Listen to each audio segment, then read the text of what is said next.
They want me dead, and I don't blame them. The knife came out of nowhere. One minute I was ordering a slice of cake from the waiter, the next there was a flash of silver. My brain registered that the waiter had whipped out a knife only after I had automatically recoiled from him, sliding further into the booth. Without conscious thought, I picked up and flicked the steaming cup of coffee at his face. The knife slashed past my face, missing my eye by a hair's breadth. I thought I saw an eyelash fall. The waiter screamed as the brown liquid plastered his face and dropped the knife. I stared wildly around. There were only 2 other guests in the diner. They seemed rooted to their seats. A chef stood at the kitchen window, frozen mid-plating, garnish still in hand. None of them seemed to be in any hurry to help. I was trapped in the booth by the window and had the option of trying to climb over the high-backed seats to the booth behind or to clamber over the table to make a leap to the next booth in front. The waiter stopped clawing at his face in those short seconds. He flailed his arms out at me as I sprung up onto the seats. He missed, and I yelped as I leapt onto the table, then attempted to springboard past him. Still half-blinded, the waiter turned and grabbed something off the ground. The knife. Damn it. He swung back around, and I prepared myself to leap from his reach. A shot rang out, accompanied by the shattering of glass. I ducked, falling to my knees. I swiveled my head, desperately trying to spot where the shot had come from. There was a thud by my side. The waiter had collapsed to the ground. The back of his head was a clumpy red and gray mess. An acrid, metallic scent, tinged with gunpowder, enveloped the place. Screams. It took me a while to realize I was a contributing instrument to the symphony of screams. The police arrived shortly after. They didn't know who had shot my assailant. I certainly didn't have a gun on me, and had 3 witnesses to vouch for my innocence. They assumed a passerby had intervened and run, for fear of repercussions for shooting a man dead, justifiable or not. No one on the streets witnessed the shooting. Or so they said, when asked by the police. I think I puked at some point. I don't think I'll ever forget the way the gooey, lumpy substance had trickled out his head and down the sides of his body. The police had no idea why he had attacked me, what my would-be murderer's motivations were. They didn't even know who the waiter was. He had apparently appeared out of nowhere with a fake identity and taken the job as waiter just a few days before I dropped in for my usual coffee and cake breakfast. I didn't leave my house for 2 days. When I finally did, it was for a crisis at work. Something I had to personally deal with. I was terrified the whole journey. Every little thing made me jump. I made sure to mind my own business and kept my eyes averted from others. I was almost at the entrance to my office building when a car pulled up next to me. I was so relieved at finally reaching my destination that I didn't notice the window in the passenger side wind down, didn't notice the gun pointed straight at me, didn't see the face of the person holding the gun. Not until another car rammed into the back of that car, and the shot went wide. As the bullet struck the concrete wall behind me, missing my head by a couple of inches, I stared straight at the shooter. Their face was covered by a mask, one of those cheap white masks with eye holes that you could buy at any party store. I saw them curse, then turn to aim the gun at me for another shot. Their head exploded. One moment I was looking into hard eyes gleaming through the white mask, next there was a headless neck perched on lifeless shoulders, blood splattered all over the dashboard and seats. The body slumped forward. I found myself joining in the cacophony of screaming once again. Before I could recover my wits, someone grabbed me from behind, and a cloth was pressed over my mouth and nose. I struggled as they dragged me to the car, the one that had rammed into the first car and ended up saving my life. Can you please subscribe? Thank you. They hadn't even slammed the door shut after me when I passed out. I awoke to darkness.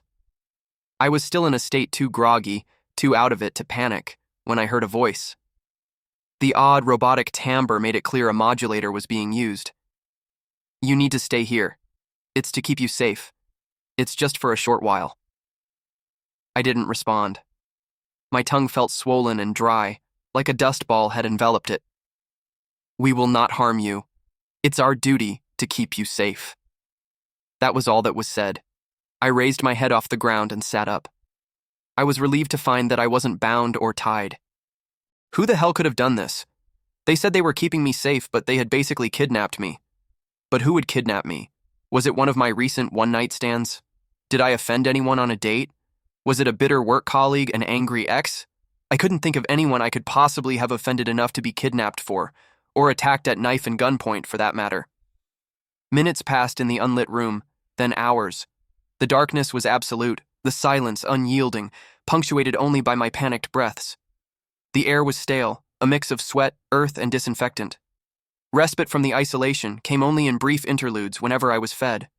A little rectangle of light would appear at the door, followed by a tray of food slid through to me. I refused to eat food I could not see, and so they would turn on the lights for 5 minutes while I ate. There was a loo in the room which I could freely use, though the darkness made it hard to navigate. I tried to go only when the light was still on. Besides the meals, nothing. At some point, at my desperate pleas, they said I would be released in a matter of days. But time in that dark room stretched endlessly. The wait between meals felt like forever. It's surprising how agonizingly slow time passes when you have nothing to engage your mind with. No phones, no books, no chatter, nothing. I began to suspect they were torturing me in some sick psychological way. I began to wonder if that was it, for the rest of my life, trapped in darkness, alone. When nothing changed after the 9th meal, I counted, I ignored the 10th meal. I stayed unmoving, ignoring the lights and the tray that slid into the room. I didn't bother to slide the tray out when instructed to. By the 15th meal that I had ignored, I heard voices outside the door. I pretended to be fast asleep and didn't stir. It was easy to lay still. I had barely moved since I started skipping meals. I was consumed by hunger and thirst. All I could think about was a tall glass of iced lemonade and eating peanut butter from the jar. "We need to let her go," I heard someone say. It wasn't in the modulated voice. It sounded like a woman. "She's not eating. She could die at this rate. She's been passed out for the last half a day."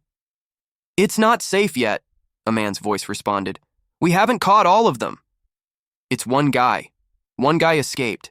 He's probably busy fleeing, and we've locked down their time door." "You think there aren't others? For fuck's sake, she's the butcher's mother. There's going to be others keen to end her." The exasperation was clear in the man's voice.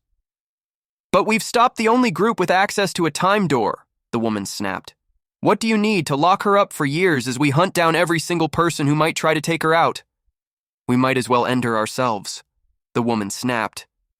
"Would that be so bad? It would save hundreds of lives," the man asked. "Stop it. She's innocent. She's not her son. And it's our job to keep the timeline intact.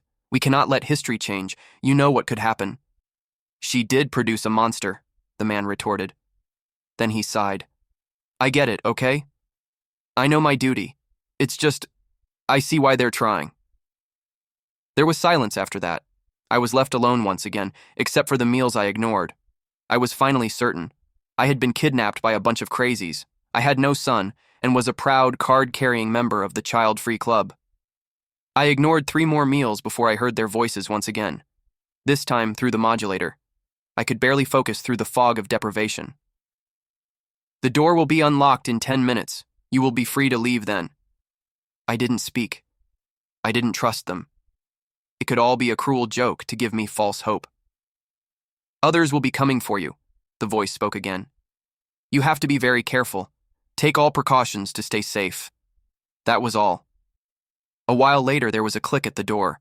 I struggled to my feet and almost passed out when static encroached my vision. I pushed past the weakness and dizziness and made my way to the door. To my immense relief, it opened when I twisted the knob. I won't bore you with details of how I made it home, but I made it home safe and made a police report once I had choked down some food and water. No one tells you how much difficulty, how much stomach-twisting pain you would feel eating and drinking again after days of fasting. I sure as hell never tried to fast before, and never will again. The police were, once again, useless. I directed them to where I had been held, but they gleaned nothing from the room or the surrounding area. There was not a single evidence or clue to be found. They concluded that I had been kidnapped by a bunch of mentally unwell people, and that they were also behind the attacks. The officers told me they would be in touch once they had more to go on, and that my house would be under surveillance for my protection. I would also be escorted to work for the foreseeable future. I took a week off work to recover from the whole ordeal. Or try to, at least. It was a mind screw, to say the least. I couldn't make sense of anything that had happened. Even in the safety of my home, I was drowning in fear. Every little sound made me start and reach for my baseball bat. My period of starvation also made it hard for me to consume food and drinks again. I puked several times when I tried to eat, and it was hard for me to keep water down.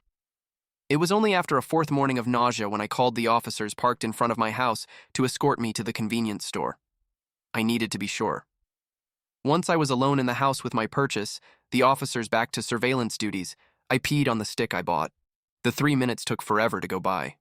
There it was. A bold line and a second faint line.